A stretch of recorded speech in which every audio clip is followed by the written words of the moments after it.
Hello everyone, my name is AZZATRU, how are you, and welcome to another Star Wars Jedi Fallen Order news update video of mine. And in this video, I've got a bunch of things to talk about, from the possibility of familiar faces we've seen in other Star Wars films and games coming into Jedi Fallen Order, plus there is also a Jedi Interceptor in the trailer, which very few people noticed, but I thought I'd mention it. Also, Xbox seem to have the marketing rights to this game, and loads of other pieces of information are going to be in this video. But before I do get into the news, I just want to say a massive thank you for the support whilst I've been away at Star Wars Celebration. On the few videos I did get up, I really wanted to make more, but with the fact that I was really tired, the time zones, and of course I was so busy doing a bunch of stuff at Star Wars Celebration, like going to as many panels as possible, I just could not get as many videos out as I wanted. But I am now home, I had an amazing time, and I cannot wait to get back on the daily video grind. So let's just get straight into the first piece of news. Stig Musin, the director of this game, mentioned that Jedi Fallen Order has been influenced by Zelda Wind Waker and Metroid.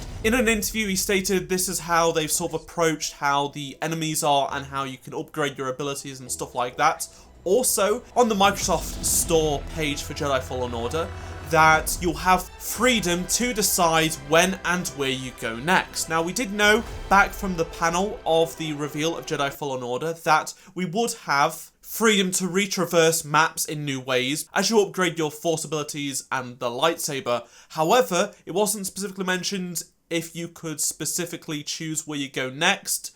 So I don't think this is going to be open world. They did confirm it's basically not open world, but I don't think it's going to be super linear, which is what most of us were expecting. So I'm trying to keep an open mind. Hopefully we will get confirmation before or at EA Play on this. Speaking of the story, Jay, the community manager on Twitter, did mention that we will see familiar faces pop up at some point in Jedi Fallen Order. Specifically, he says, we're focusing on the new characters at the core of our story, but you might see some familiar faces along the way. He doesn't reference any, but if you think about it, in Battlefront 2, we did have a mission that featured Luke Skywalker, and of course, we had that Kylo Ren mission. We won't be playing as characters like that, we'll be playing as Cal, but who knows, maybe some really cool characters may pop up during the game, such as Darth Vader. I think that would be a pretty epic conclusion to the game if Vader is in the game. Also, in the trailer that did release last week, there was a quick shot of Cal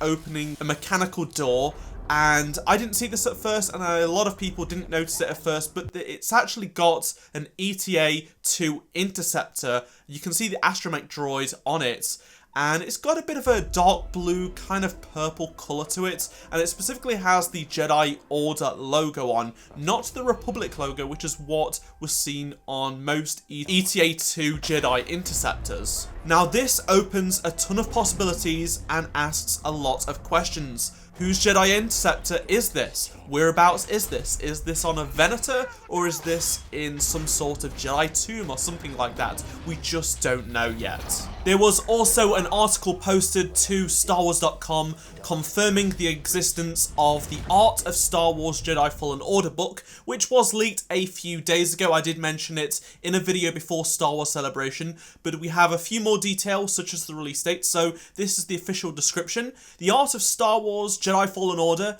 will be hitting bookshelves this fall. It's published by Dark Horse Books in collaboration with Lucasfilm, Respawn Entertainment, and EA. With detailed concept art of all new characters like Cal and locals, both familiar and new, this book offers a behind-the-scenes look at the creation of the video game, including intimate artists' commentary, and it will go on sale on November 19th, 4 days after the release of the game. So I guess there will be spoilers in this book, that's probably why they're doing it. You can pre-order it right now. There's a bunch of bookstores stocking it, including Amazon. I'll leave a link in the description below.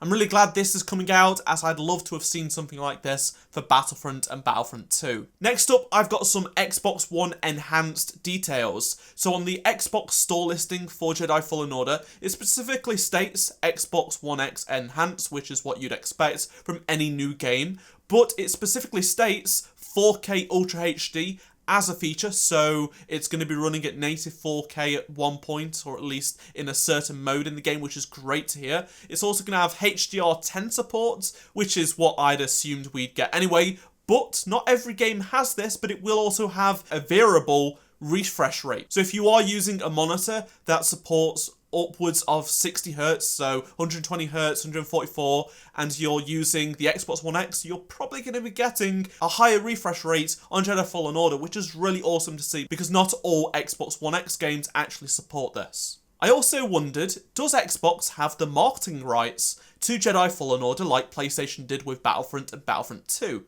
Because when it got revealed at Star Wars Celebration, a bunch of clues sort of made me think, yeah, maybe it does. And since then, a few other things have come to fruition. So let's start off with Inside Xbox. This is the Xbox premiere news show. It lasts for like an hour, 90 minutes, where they reveal a lot of news. And they had a segment for Jedi Fallen Order. I'm actually in the video. You can just see me.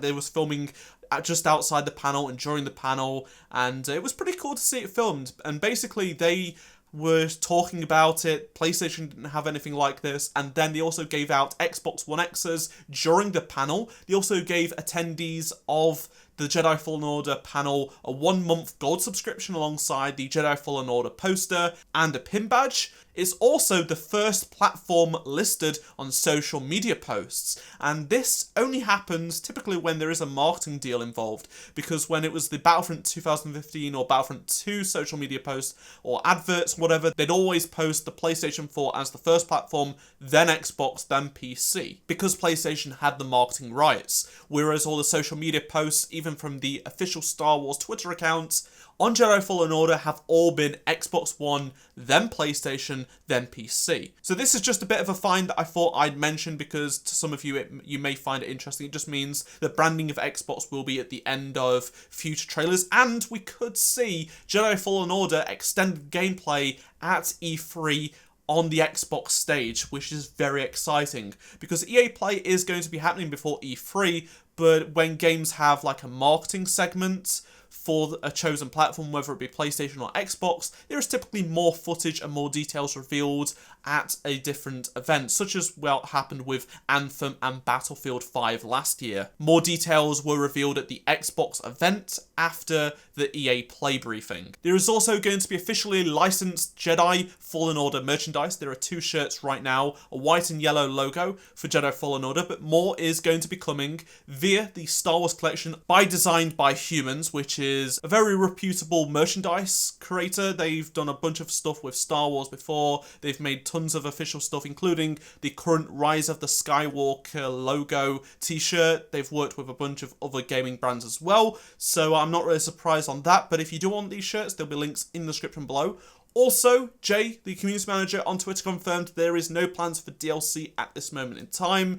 We didn't really get a clear answer at the reveal, but specifically, they're not thinking of DLC at this moment in time. Also, some people asking, is there going to be a collector's edition? Because there is a deluxe edition, but Jay did also confirm, no, there will not be. It's just going to be the deluxe and the standard edition. There you have it, that's the latest Jedi Fallen Order news. Be sure to let me know your thoughts on anything I've discussed in this video, and be sure to drop a like if you enjoy this video and subscribe for more Jedi Fallen Order news update videos. Check out any of the 2 previous videos on screen if you did miss them, and I shall see you all in my next Star Wars Battlefront 2 video. Goodbye. And I shall see you all in my next Star Wars Jedi Fallen Order news update video. Goodbye.